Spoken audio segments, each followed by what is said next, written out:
when I'm making a plane reservation, Yeah. and I say I want a vegan meal, that mean, and I explain, I can get involved easily with somebody taking my plane reservation. Yeah.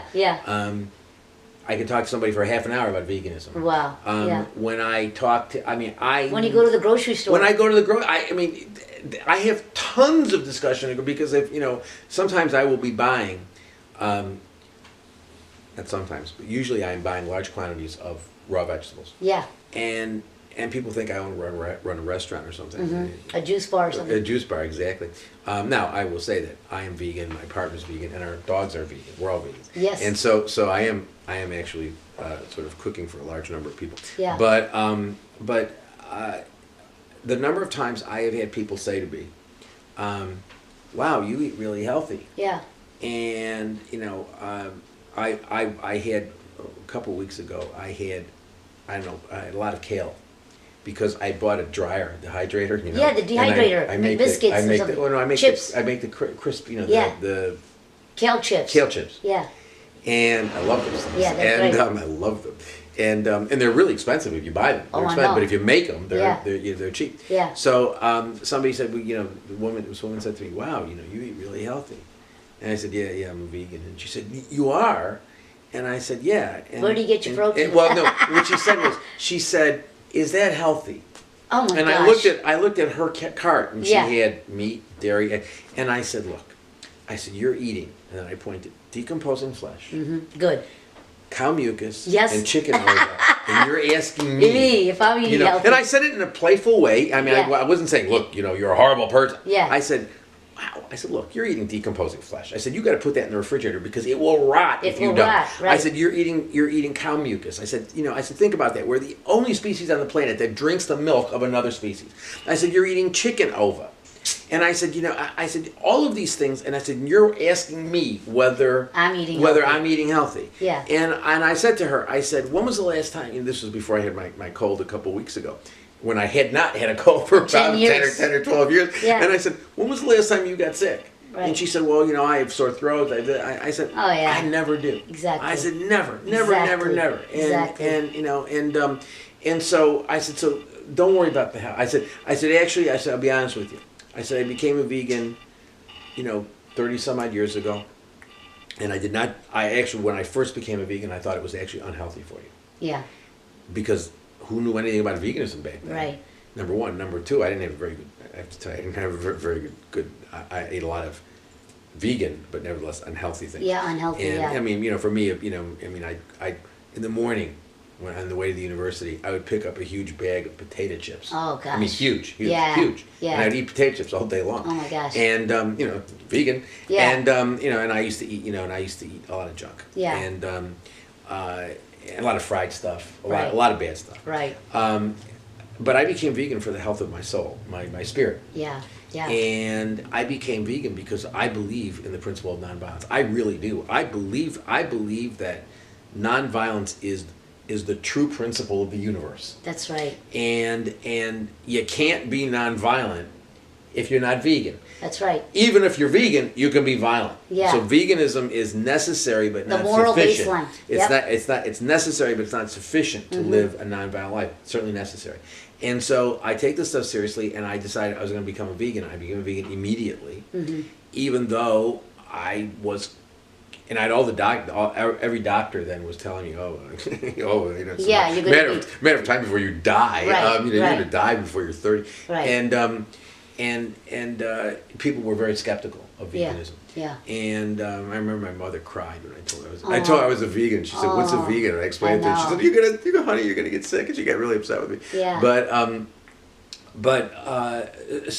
so I think that but I have conversations with people all the time. And you educate. I do that too when I'm at a grocery store. Yeah. I like to educate people Exactly. when I'm in the line, when I'm at Exactly. the gym. Exactly. I juice a lot. Yeah. So I start the topic that way. Yeah, exactly. So yeah, I love to educate people when I'm Or, everywhere. the dogs are great.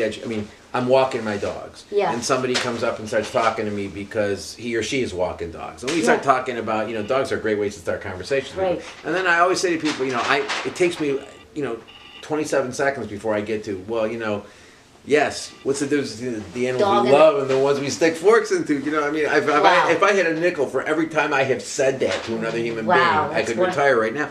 And because I do that all the time. When I have the dogs in the car, people will come up and say, "Wow, are all those dogs yours?" Yes, they're all mine. Then I tell the story. I say, you know, these are abused dogs and Rescued. and you know they're all rescued, and you know, and that one's blind, and that one's dead, you know, blah blah blah. And I tell you know, and then I get involved in a discussion about, isn't it, you know, we love these animals, Yeah. but yet we eat other animals. Yes. And then the first comment they say is, well, but your dogs eat animals, and I say, no, my They dogs don't, my they dogs don't. are my Yeah, dogs that's are right. vegans. My dogs are vegans, And they're they've been thriving. vegan, and they're thriving. As you know, I mean, What about when you go to a veterinarian's office? Because I love to I do that all the bring time. this topic to yes. all the time. All the time. As a Yeah. matter of fact, I've had vets ask me not to do it because I've had vets ask me. Although most of the vets are okay, and considering the amount of money I spend at vets, Oh, I they're know. reluctant to tell me to shut up. But Yeah. but I have had situations.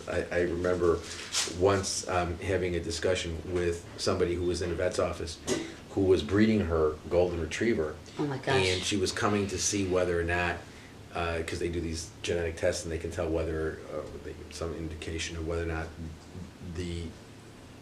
the cell line is going to produce some lymphoma that these animals get. And I was trying to talk her out of breeding her dog, and Yeah. this got the vet very upset because the vet has a big practice. Particular vet had a big practice in dealing with people who did dog breeding, Right. and who brought their dogs over for genetic testing to try to ascertain whether lymphoma Yeah. was a problem. But you know, I think it's quite simple, and you know, we wrote Advocate for Animals to sort of give people. I mean, that book has examples of conversations that we've had with people. Wonderful. Because Okay. you know, and one of the things we're thinking about doing is doing a series of YouTube videos, Okay. mock discussions. You know, That's I mean, a lot of wonderful. I people like that, don't know yeah. how to have they don't know how to have discussions with people. You know, Right. And you know, you're not going to get anywhere starting off with somebody saying you're not a vegan. Well, you're like a Nazi. Right. You know, whenever the Nazi thing comes up, Yeah. it's going That's in the not the wrong. way to It's do going it. in a wrong direction. Yeah. And so you know, and you're not going to get people to understand your position if you say if you're not a vegan, you're no different from a rapist. Right. I agree that exploiting animals and rape both involve violations of fundamental rights. We should do neither of them. Yeah. But there are psychological differences between the person who eats chicken and the person who engages in rape. There's Yes. psychological differences. They're Yes. not moral differences. They're psychological Logical differences. differences. And I think that it's a bad idea for us to start off a discussion with somebody by Yeah. saying you're a rapist or Right, right. you're no better than a child Right. molester. The answer is, well, you know, Yeah. you've just guaranteed that person's never going to yeah. ever have a discussion with you. Just plant seeds, you know. Exactly. Yeah. No, I mean, what I look, there are wonderful non-violent, creative ways of having a discussion. Yeah. When you meet somebody when you're walking your dog, Right. and somebody says, "I really love my dog." They come up and they say, "Oh, I really love your dog, and here's my dog, and meet my dog," and when we have this, and then you can have a very interesting conversation. Right. That's what we need to be doing, is we need to be educating people. Right. And whether or not we have access to classrooms or large numbers of people, which some of us do, then we do it in that context. Okay. But all of us have a sphere of influence. Yes. We all have friends. We all have social acquaintances. We're all involved in churches or temples or whatever. Exactly. And those are our communities. We need to educate our communities. I know Yes. that you do stuff with the Indian communities. Yeah. Well, that's really desperately needed because Yeah. you got a bunch of people who talk about nonviolence. Exactly. And they're not vegans. Exactly. We're not aligning our values with our actions. Exactly. Yeah. And that's really desperately needed. That's desperately needed. And I don't envy you because I think you're a woman, and I think in a lot of unfortunately women in a lot of communities are just not taken seriously. Well. and it's a problem. Get ready for me because. Well, no, Yeah. I agree. I mean, Yeah. I think it's important, but I also think that the number of times that I have been at Jane events where there are only men talking, Yeah. and I always say, wow, you've got like this whole population of highly educated women, and Yes. why aren't they participating? Yeah. And And so, you know, I think we've got to, you know, that's a problem. I mean, that's a problem with a lot of these cultures. Yeah. And I'm not meaning to single out any particular culture, but Right. culture generally is patriarchal still. I mean, this is the thing we don't really quite understand.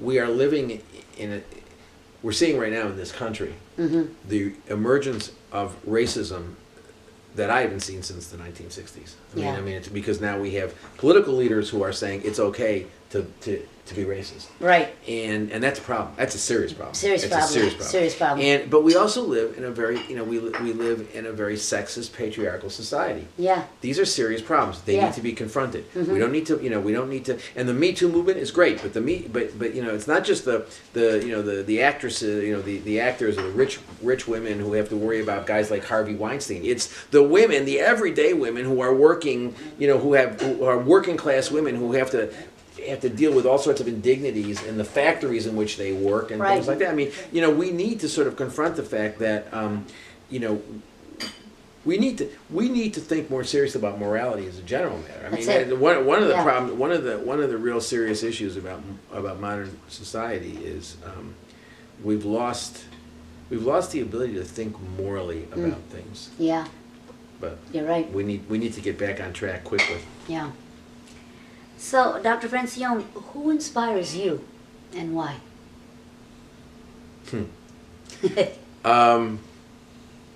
Who inspires me? I don't know. I mean, certainly my partner Anna, Yes. with whom I have been for 41 years. Wow. And we've done we've done it all together. Oh, And that's so sweet.